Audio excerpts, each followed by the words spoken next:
감사원이 결과를 월성 1호기의 조기 폐쇄에 대한 어떤 감사 결과를 내놨는데 조금 전에 앞서서 저희가 모두에 얘기했듯이 경제성에 대한 평가 낮게 했고 조기 폐쇄에 대한 타당성에 대해서는 감사로 밝혀내기엔 한계가 있다. 그런데 이게 감사원이 또 이 최재형 감사원장이 지금 이게 국감에서 비판에 직면할 수 있는 상황이에요. 왜 그러냐 하면 이게 지금 원래는 지난해 9월에 이때는 20대 국회입니다. 20대 국회가 월성 1호기 조기 폐쇄가 과연 제대로 한 것인지 한번 그 과정을 감사해 보시오. 감사 의뢰가 들어갔고요. 올 2월에 법정 시한이었어요. 근데 이때 발표되지 않았어요. 조금 늦게 발표한다고 그랬는데 4월 15일에 총선이 닥쳐왔습니다. 이 코로나19 상황도 있었고. 그런데 이제 이 총선 전에 발표하면 이게 또 선거에 영향 줄 수 있지 않습니까? 총선 뒤로 미뤘는데 너무 많이 밀려서 이제야 발표를 하게 된 거예요. 국감의 과정에 8개월이 늦어진 겁니다. 자, 그런데 오늘 발표를 보면은 이게 좀 묘합니다. 경제성 평가는 너무 낮게 해서 조기 폐쇄가 마치 이제 합리적인 것처럼 보이도록 조금 힘을 쓴 정황을 지금 언급을 했어요. 하지만 전체적, 종합적으로 봤을 때 이 월성 1호기의 조기 폐쇄가 타당했는가? 그러니까 옳았는가 그렇는가 하는 문제는 감사로는 밝혀내기 어려웠다. 근데 사실 아까 영상 보셨습니다만 사실 이렇게 이 감사 저항이 심한 경우는 처음 본다.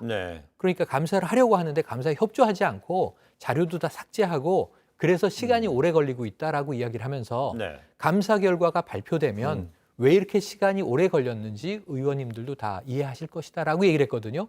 그럼 오늘 발표를 가지고 아마 의원들뿐만 아니라 국민들 다수가 감사 결과가 적절했다라고 또 인정할 수 있겠는가. 그러면요, 조기 폐쇄가 2022년, 원래는 2022년에 이제 폐쇄되기로 돼 있는데. 원래는 2012년이 설계 수명을 다 했는데 다 했고요. 7천억 원을 쏟아 부어서 10년을 더 쓰겠다고 한 거죠. 그럼 10년 동안 더 가동을 했을 때 얼마의 성과가 나는가인데 이것도 딱히 자를 수는 없는 얘기입니다. 그럼 오늘 감사 결과를 나온 걸 보면은요. 2022년까지는 가동합니까? 아니면 조기 폐쇄로 갑니까? 지금 한수원 이사회가 영구 이 정지를 결정한 것은 아마 오늘 감사 결과로는 뒤집을 수는 없는 어려워 거다. 보입니다. 그래요? 그래서 오늘 결과 발표가 중요한 게 문재인 정부 들어와서 초기에 공론화 과정을 거쳐서 탈원전 정책을 결정하지 않았습니까? 그때도 이제 원전 건설하던 것을 중단할 거냐 계속 건설할 거냐인데 이때는 탈원전 정책을 지지하면서 이 공론화위원회는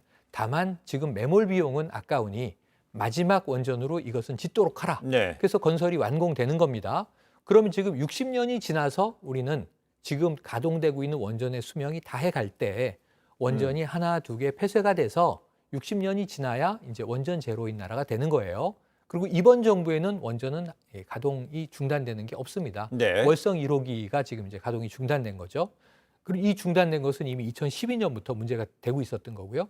그래서 어찌 보면 지금 탈원전 정책에 오늘 감사원의 발표가 좀 강한 영향을 줄 수 있겠는가 하는 것도 조금 이제 물음표가 찍히는 대목입니다. 그럼 당시 그럼 이런 결정을 하게 되는 데 있어서 그러면 당시에 뭐 주무부처 장관이라든지요.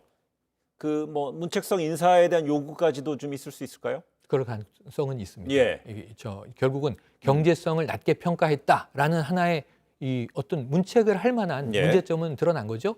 그럼 왜 경제성을 누가 어떤 의도로 낮게 평가하게 하였는가 하는 과정에 대해서는 감사원이 혹시라도 추가적으로 이 과정을 밝힐 가능성도 있어 보이고요. 그랬을 경우에는 전체다는 아니지만 일부 공무원들은 아마 책임을 지게 될 가능성은 남아있다. 일부 공무원이 최고위직일지 아니면 실무 책임자일지 한번 지켜봐야 될 것 같아요. 지금